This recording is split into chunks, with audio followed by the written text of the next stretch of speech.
गई है। और लेट महाराणा भगवत सिंह जी ने भी अपने वसीयत में ये जो HUF के डिक्लेरेशन है उसको माना है।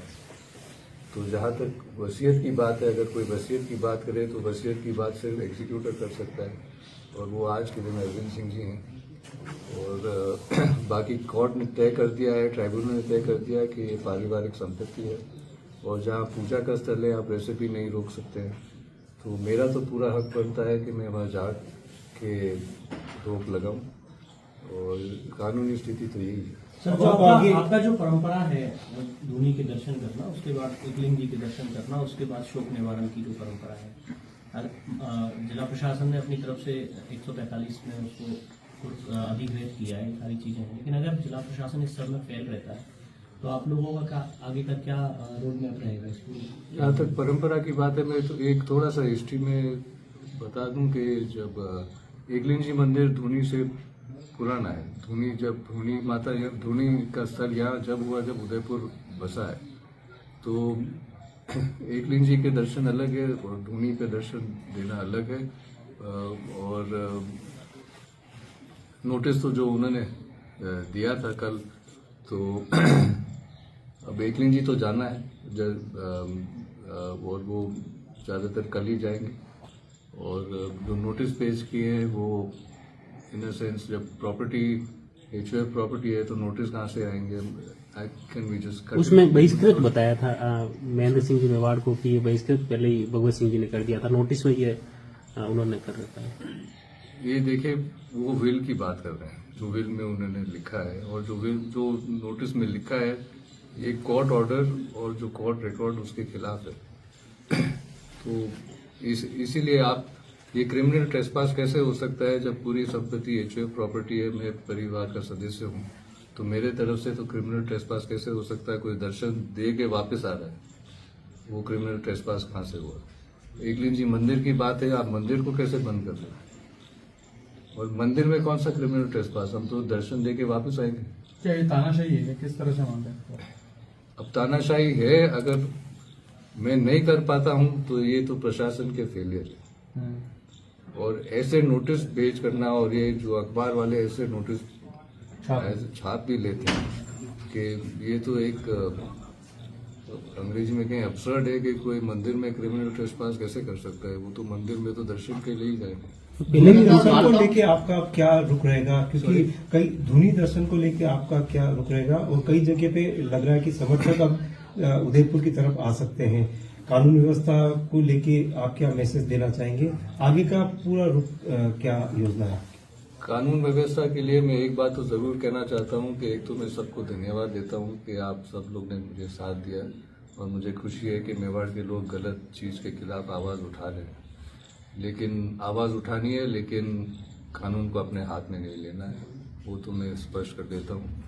और धूनी का दर्शन, अगर ये पहले फर्स्ट स्टेप है जो कलेक्टर ने कहा कि हम प्रॉपर्टी 145 में लेते हैं, तो एक कदम वो है, फिर उसके बाद देखते हैं आगे दर्शन के लिए। तो दर्शन क्या कभी रूटीन में भी आपने किया सिटी पैलेस में? पहले सिटी पैलेस पोजीशन तो उनका है, और इसीलिए ये सब लड़ाई झगड़ा ना हो, इसीलिए मैं पैलेस में जा ही नहीं रहा हूँ। शायद आप सभी लोग को पता होगा, लेकिन क्योंकि कल एक खास अवसर था, इसलिए पहले धोख देने के लिए जाना मैं समझता था उचित था, और एक तरह से परंपरा भी है, रीत भी है, तो इसलिए मुझे जाना है वहाँ पे। आखिरी बार आप कब दर्शन किए आपने, जैसे धूनी के पहले? मैं लास्ट टाइम पैलेस के इस भाग में करीब आई थिंक 1984 में ही गया हूँ। वार्ताओं का लगातार दौर चल रहा है, ये कहा जा रहा है कभी 5 गाड़ी, कभी 5 लोग, कभी 3 लोग। असल में इसकी सच्चाई क्या है? क्या वार्ताएं वास्तव में चल रही है, या फिर सिर्फ ये खबरों में ही दिखाई दे रहा है कि कुछ सकारात्मक होता दिखाई दे रहा है?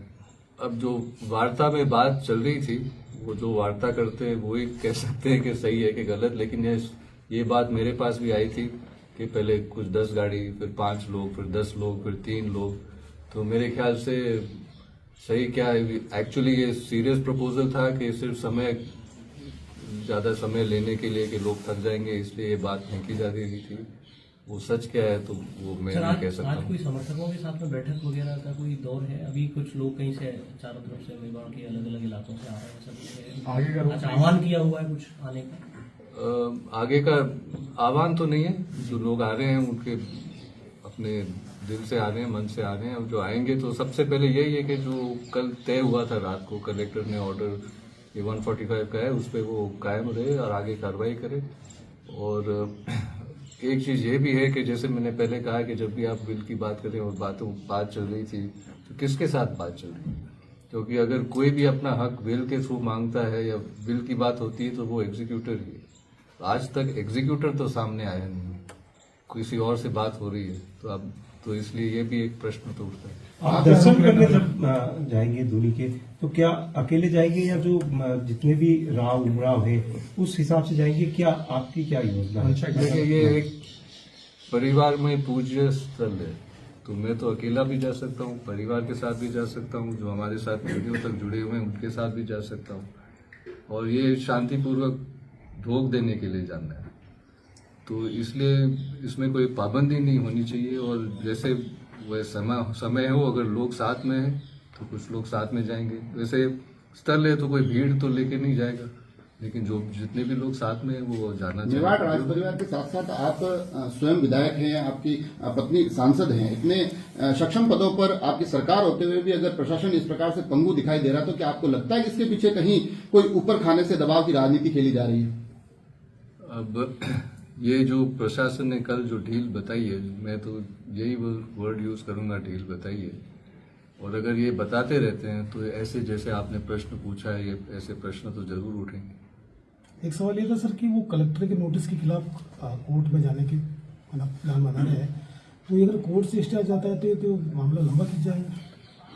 अब ये तो इन द सेंस दुर्भाग्यपूर्ण है कि जब कोर्ट में मामला जाता है वो लंबा खींची जाता है, लेकिन कोर्ट का रास्ता तो सबके लिए खुला है, तो अगर वो जाएंगे तो जाएंगे। जैसा कि आप कह रहे हैं कि आप लगातार किसी विवाद से बचने के लिए उस दर्शन से दूर रहे, मगर आज की भी परंपरा का हिस्सा है, इसलिए वहां जाना जरूरी है। तो इस मीडिया के माध्यम से भी आप दूसरे पक्ष से ऐसी कुछ अपील करना चाहेंगे कि परिवार एक है, परंपराओं का निर्वहन सभी की जिम्मेदारी है, तो मीडिया के माध्यम से भी आप दूसरे पक्ष से कुछ बात करना चाहेंगे? मीडिया के पक्ष में मैं कह देता हूं कि पहले सुप्रीम कोर्ट ने कुछ साल पहले आदेश दिया था कि आप मीडिएशन के जरिए आप अपनी बातें स्पष्ट कर दें, मतलब सुलझा दें। तो ये कुछ महीने उसमें भी चले गए, लेकिन उस मीडिएशन में भी कुछ नतीजा नहीं निकला है। और तो अभी उसके आगे जब रूबरू बात हुई थी और तब भी कुछ अंडरस्टैंडिंग नहीं हो पाई, और मेरे ख्याल से एक मुख्य कारण था कि दूसरे पक्ष कह रहे थे कि जो लेट मारना साहब है हम उनको लेट मारना साहब मानते ही नहीं। तो अब अगर किसी का वो रुख हो तो उसके साथ वो क्या बात करें फिर उसके आगे। ठीक है। तो अब मीडिएशन के लिए अगर आपस में कुछ समझौता हो वो तो हमेशा बेहतर ही होता है, लेकिन जब किसी का रुख ऐसा हो तो फिर आगे क्या बात करें। मेवाड़